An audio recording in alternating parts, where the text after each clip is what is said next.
Hello বন্ধুরা, এটা হলো কাঁচা তেঁতুল। এটা দিয়ে মা মোরব্বা বানিয়ে দেবে।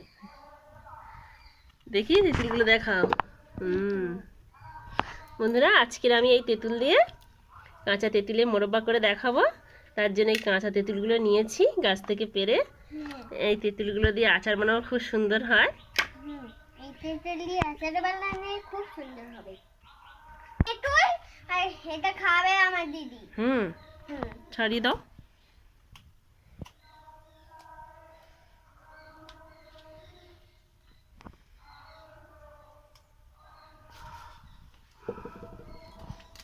এই যে খোলা সমেত তেঁতুল ছাড়াতে হয়। তাই একদিকে মানে আধা পাকা হয়েছে, এটা অর্ধেক পাকা অর্ধেক কাঁচা হয়েছে।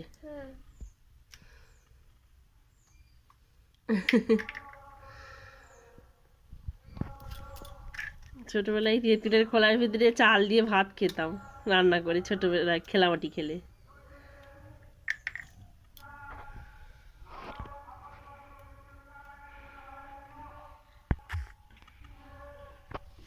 এবারে এইটা চিক্কা গজে করে দাও, ভর ওইগুলো সব ভরে দাও, এতে ভরে দাও। বন্ধুরা, এগুলো চিক্কা গজে করে ভরে নিতে হবে। ভরে নিয়ে ডিপ ফ্রিজে আমি 24 ঘন্টার জন্য দেব এই তেঁতুলের মোরব্বাটা বানাবার জন্য।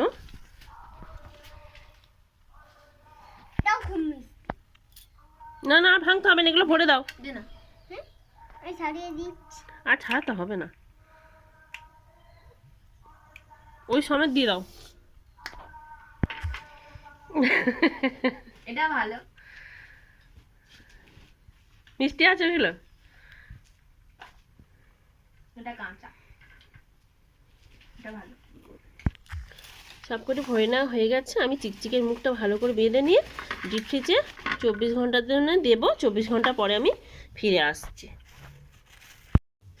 তেঁতুলটা আমি জলের মধ্যে রেখে দিচ্ছি। 24 ঘন্টা আমি ফ্রিজে রেখেছিলাম।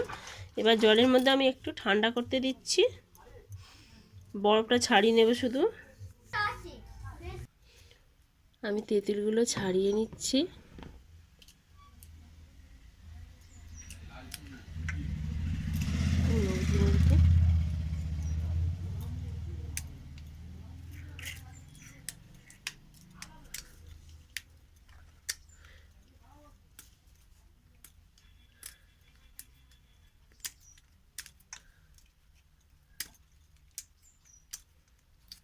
তেঁতুলগুলো একটু পাকার সময় হয়ে এসছে বলে এই জন্য কালার ধরে গেছে। এই যে আমি এইভাবে সব কোটা তেঁতুল ছাড়িয়ে নিচ্ছি। তেঁতুলগুলো ছাড়িয়ে নেওয়া হয়ে গেছে, আচার করে নেব। এখানে একটা কড়াই বসিয়ে দিয়েছি। আমি 1 বাটি চিনি দিচ্ছি, আর 1 বাটি চিনির জন্য এই 1 বাটির থেকে একটু সামান্য কম জল দিয়ে দিচ্ছি। দিয়ে আমি চিনিটাকে ভালো করে গলিয়ে নেব। এখানে আমি একটু লবণও দিয়ে দিচ্ছি এই চিনির সঙ্গে।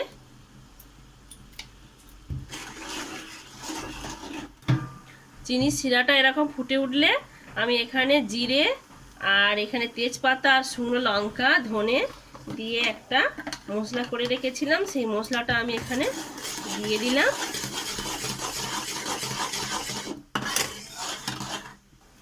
এখানে এবার আমি যেই তেঁতুলগুলো ছাড়িয়ে রেখেছিলাম এর মধ্যে আমি একটা একটা করে ছেড়ে দিচ্ছি। এই ফুটন্ত অবস্থাতেই দিচ্ছি চিনি। এই তেঁতুলগুলো হচ্ছে আর একটু কাঁচা কাঁচা অবস্থায় হলে তবে এটা আঁটিগুলো ছাড়ানো যেত। এই তেঁতুলগুলো পাকার সময় হয়ে এসছে, সেই জন্য একে আঁটি আর ছাড়াতে পারলাম না। সেই জন্য এটাকে আমি আঁটি সমেতই করছি। খাওয়ার সময় আঁটিগুলো ছাড়িয়েই খেতে হবে। এবার আমি এটাকে ভালো করে ফুটিয়ে নেব।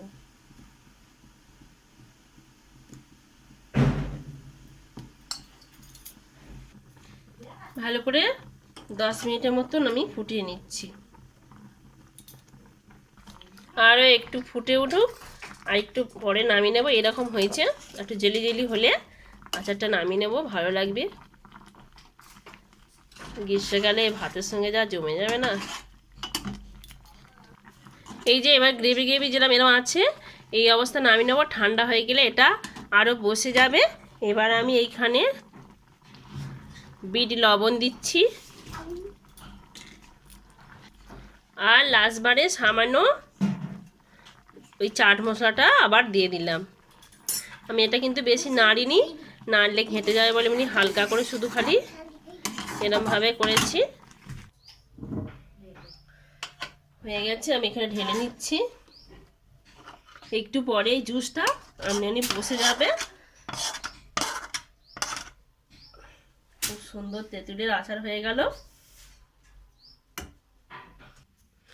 দেখুন আমার তেঁতুলের আচার একেবারে রেডি হয়ে গেছে। কতটা সুন্দর আর লোভনীয় হয়েছে।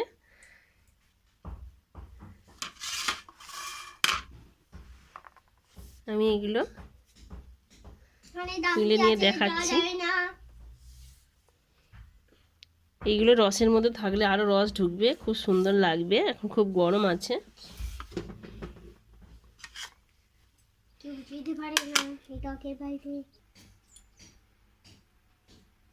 এবার আমার ছেলে অরিন্দম খেয়ে দেখাবে। এন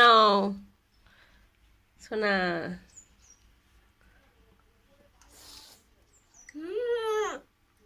হেভি খেতে, দারুন। সাবস্ক্রাইব করে দেবে, পাশে থাকা চ্যানেলটা সাবস্ক্রাইব করে। ঠিক আছে বন্ধুরা, আজ এই পর্যন্ত। আবার দেখা হবে অন্য কোনো ভিডিওতে। টাটা।